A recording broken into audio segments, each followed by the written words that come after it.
दोस्तों आज हम आपके लिए 5 ऐसी गलती लेकर आए हैं जो एसआईपी इन्वेस्टमेंट में लोग करते हैं। छोटी छोटी गलती है लेकिन वो इनके इन्वेस्टमेंट पर, वेल्थ क्रिएशन पर बहुत बड़ा असर डालती है, जिसके कारण वो एसआईपी इन्वेस्टमेंट से बड़ा पैसा नहीं बना पाते, मोटा पैसा नहीं बना पाते और बाद में जाके वो एसआईपी इन्वेस्टमेंट को दोष देते हैं कि हाँ, एसआईपी इन्वेस्टमेंट में बड़ा पैसा नहीं बनता, क्योंकि वो छोटी छोटी गलती करते हैं और इस कारण से उन्हें उनका वेल्थ क्रिएशन नहीं होता एसआईपी इन्वेस्टमेंट्स पे। तो कौन सी वो गलती है, इसके ऊपर हम बात करेंगे और आप लोग वो गलती कर रहे हैं या नहीं, इसके ऊपर बात करेंगे। और आप लोग ये गलती ना करें आज से, इसलिए हाँ, इसके ऊपर आप लोगों को सुनना बहुत ज़रूरी है।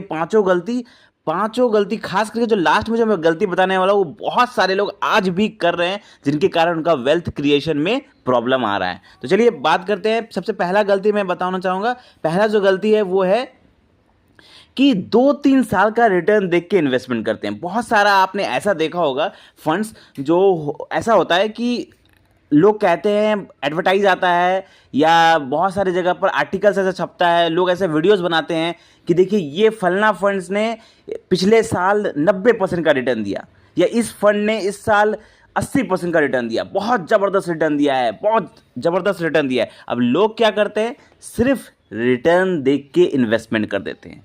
वो ना उसका फंडामेंटल चेक करते हैं, ना उसका होल्डिंग्स चेक करते हैं, होल्डिंग एनालिसिस चेक नहीं करते, एक्सपेंस रेशियो, वो बस देखते हैं रिटर्न बहुत ज़बरदस्त है। ठीक है, अब रिटर्न बहुत ज़बरदस्त है, पिछले 1 साल में 80% का रिटर्न दिया है, तो क्यों ना हम पैसा इसी में डाल दें। लेकिन रिटर्न देख के जो इन्वेस्टमेंट करते हैं ना, बहुत बड़ी गलती करते हैं। क्यों? देखिए, अब रिटर्न कैसा होता है, मार्केट कंडीशन के हिसाब से काम करता है। अब हो सकता है कि जिस फंड का आपने देखा है कि रिटर्न इसने बना के दिया है 70%, 80% इस साल, हो सकता है कि किसी मार्केट कंडीशन के हिसाब से या किसी स्ट्रेटेजी के हिसाब से उस साल उस फंड का रिटर्न जबरदस्त आ गया।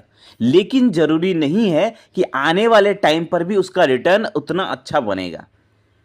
तो इसीलिए सिर्फ रिटर्न देख के इन्वेस्टमेंट नहीं करना चाहिए, आपको देखना चाहिए कि उस फंड की होल्डिंग्स क्या है, उनका पैसा किन सेक्टर में लगा है, उनका सेक्टर वाइज एलोकेशन क्या है। तब जाके आपको समझ में आएगा कि वो फंड लॉन्ग रन में, क्योंकि एसआईपी इन्वेस्टमेंट तो कोई शॉर्ट पीरियड का नहीं है ना, 1 साल 2 साल का तो बात नहीं है, इसमें तो लॉन्ग टर्म चाहिए ना पैसा कमाने के लिए। तो आपको ऐसे फंड चूज करने चाहिए जो लॉन्ग टर्म में अच्छा परफॉर्मेंस कर सके, ना कि सिर्फ 1 साल का रिटर्न देख के अगर आप इन्वेस्टमेंट करने बैठ जाएंगे तो आप आने वाले टाइम पर वेल्थ क्रिएट नहीं कर पाएंगे एसआईपी इन्वेस्टमेंट से। तो ये था पहला गलती जो बहुत सारे लोग कर रहे हैं। दूसरी गलती की तरफ चलते हैं। दूसरा गलती ये है कि बहुत सारे ऐसे लोग हैं कि जो सिर्फ invest in only one category और ओनली वन फंड। अब बहुत सारे ऐसे लोग हैं, मैंने देखा है बहुत सारे लोगों का। अब बहुत सारे लोग क्या करते हैं, सपोज करिए उनका 10,000 रुपये का एसआईपी चल रहा है, किसी का 20,000 का चल रहा है, किसी का 15,000 का चल रहा है। कोई कोई क्या करता है, सारा का सारा पैसा एक ही सेक्टर में डाले जा रहा है। या बहुत सारे ऐसे लोग भी है कि सारा का सारा पैसा एक ही फंड में डाला जा रहा है। बहुत सारा ऐसा लोग है जो स्मॉल कैप में इन्वेस्ट करते हैं, सिर्फ स्मॉल कैप में इन्वेस्ट कर, उसका 20,000 का एसआईपी चल रहा है तो 20,000 का एसआईपी स्मॉल कैप में ही कर रहा है। बहुत सारा ऐसा लोग है जो अगर मिड कैप में कर रहा है तो सारा का सारा पैसा मिड कैप में कर रहा है। और बहुत सारे लोग ऐसे भी हैं जो सारा का सारा पैसा एक फंड में डाल दिए, एक कैटेगरी छोड़िए, आप स्मॉल कैप मिड कैप छोड़िए, वो सारा का सारा पैसा एक फंड में डाल दे रहे हैं। अब सपोज करिए किसी ने एक फंड चूज किया, कोई भी पर्टिकुलर फंड, अब सारा का सारा पैसा देख रहे हैं एक ही फंड में उनका एसआईपी जा रहा है, एक ही फंड में। तो ये गलत है। क्यों? क्योंकि इससे आपको डाइवर्सिफिकेशन का फायदा नहीं मिलेगा। आप लोग अगर लॉन्ग रन में जा रहे हैं, आप लोगों के पास रिस्क लेने की क्षमता है, अगर आपका एसआईपी इन्वेस्टमेंट लंबे समय तक आपका टारगेट है, तो आप चूज कर सकते हैं small cap and mid cap. आप मिक्स करके लीजिए, सिर्फ स्मॉल कैप मत लीजिए।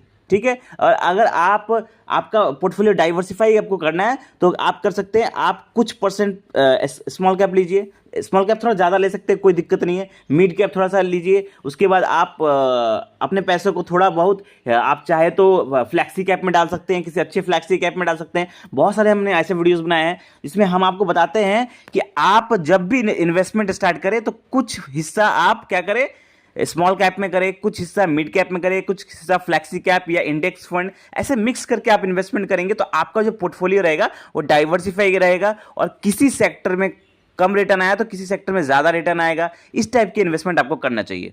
तो चलिए तीसरी गलती की तरफ चलते हैं। तीसरा जो गलती है वो होता है कि मार्केट लो स्टॉप एसआईपी। बहुत सारे लोग आज भी कर रहे हैं, इतना ज़्यादा नॉलेज लेने के बाद, लोगों को जानकारी दी जा रही है, फिर भी लोग ये गलती कर रहे हैं कि जब जब मार्केट गिर रहा है तब तक लोग क्या कर रहे हैं, एसआईपी या तो स्टॉप कर दे रहे हैं या पूरा का पूरा पैसा ही निकाल ले रहे हैं। कितनी बार हमने आपको समझाया है, बहुत सारे लोग ये जानते भी है कि जब भी मार्केट गिरे ना तो आपको आपका एसआईपी कंटिन्यू करना है, और नहीं करना है तो कम से कम आपको पैसा नहीं निकालना है। क्योंकि देखिए मार्केट जब गिरता है तो आप जितना ज़्यादा इन्वेस्टमेंट करेंगे उतना ज़्यादा आपको बेनिफिट है, क्योंकि आपको कम दाम पर ज़्यादा यूनिट मिलेगा म्यूचुअल फंड का। जब आप एसआईपी कंटिन्यू, अगर आप, मैं तो ये कहता हूं कि जब मार्केट जब गिर रहा है ना तो एसआईपी तो कंटिन्यू करिए करिए। साथ में अगर आपके पास कुछ पैसा है तो जिस फंड में आप एसआईपी कर रहे हैं उसमें थोड़ा लमसम भी डाल दीजिए। तब क्या होगा, तब आप अपने गोल तक, जो आपका गोल रहेगा ना कि हाँ मेरा ये गोल है 1 करोड़ का या 1.5 करोड़ का, उस गोल तक आप और जल्दी पहुंच पाएंगे। जब भी मार्केट गिरे थोड़ा बहुत लमसम भी डाल दे, और एसआईपी कंटिन्यू जरूर करें, एसआईपी स्टॉप ना करें। ठीक है, चलिए चौथी गलती की तरफ चलते हैं जो करते हैं लोग, वो है शॉर्ट टर्म एसआईपी। अब बहुत सारे ऐसे लोग हैं जो क्या कर रहे हैं, एसआईपी कर रहे हैं, 6 महीना 1 साल चला रहे हैं, थोड़ा बहुत प्रॉफिट हुआ लेके निकल गए। या बहुत सारे लोग ऐसे 2-3 साल चलाया, उतना अच्छा रिटर्न नहीं मिला, लेके निकल गए।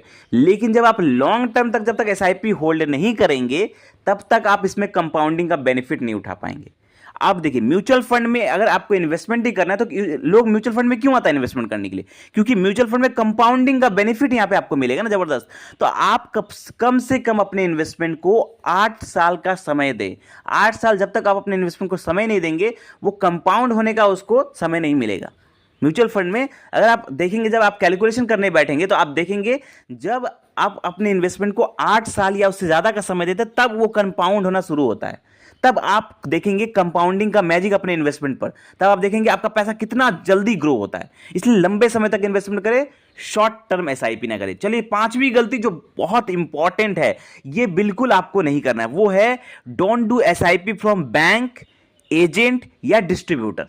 ठीक है, इन सब लोगों से एसआईपी करने से अवॉइड करें। क्यों? क्योंकि मैंने पहले भी बताया कि यहां पर आपको इनडायरेक्टली आपको कुछ कमीशन देना पड़ता है, डायरेक्टली दिखता नहीं है ये। अब देखिए जब आप बैंक के थ्रू या एजेंट के थ्रू या डिस्ट्रीब्यूटर के थ्रू करेंगे एसआईपी, तो होता क्या है कि वो लोग आपको ज्यादातर कोशिश करते हैं रेगुलर फंड थमाने का। अब हर फंड का एक डायरेक्ट प्लान भी होता है, एक रेगुलर प्लान भी होता है, तो वो लोग आपको रेगुलर प्लान थमाते हैं क्योंकि उससे उन लोगों को कुछ कमीशन बना होता है लॉन्ग टर्म में। अब वो कमीशन उनको डायरेक्टली आपको दिखता नहीं कि कमीशन दे रहे हैं, वो कमीशन जुड़ जाता है आपके एक्सपेंस रेशियो में। आपने ध्यान दिया होगा एक्सपेंस रेशियो, तो एक्सपेंस रेशियो जब बढ़ जाता है तो आपका रिटर्न जो है लॉन्ग टर्म में वो 1% तक कम हो जाता है। अब देखने में 1% कम लगता है, लेकिन जब कैलकुलेशन आप करने बैठेंगे तो लॉन्ग टर्म में ये 25 से 30 लाख रुपए तक का आपका नुकसान कर सकता है। तो इसीलिए जब भी आप एसआईपी इन्वेस्टमेंट स्टार्ट करें तो किसी ऐप के थ्रू, बहुत सारे मार्केट में अच्छे अच्छे ऐप्स हैं, किसी अच्छे ऐप के थ्रू केवाईसी करें और खुद से इन्वेस्टमेंट चालू करें। चाहे तो आप उस म्यूचुअल फंड का डायरेक्टली वेबसाइट पर भी जाके कर सकते हैं, वहां पे और ज्यादा बेनिफिट है आपको। तो आई होप आपको ये पांचों गलती आपको समझ में आया होगा। कोई गलती आपको नहीं करनी है। अगर ये पांचों गलती आप नहीं करते हैं तो डेफिनेटली आप एसआईपी इन्वेस्टमेंट से बहुत बड़ा वेल्थ क्रिएट कर सकते हैं। तो आई होप को वीडियो अच्छा लगा होगा तो लाइक, अगर आपको भी इसमें से कोई गलती आप करते हैं तो कमेंट करके हमें बताइए, और ऐसे ही जबरदस्त फाइनेंशियल वीडियो पाने के लिए चैनल को सब्सक्राइब करें। धन्यवाद।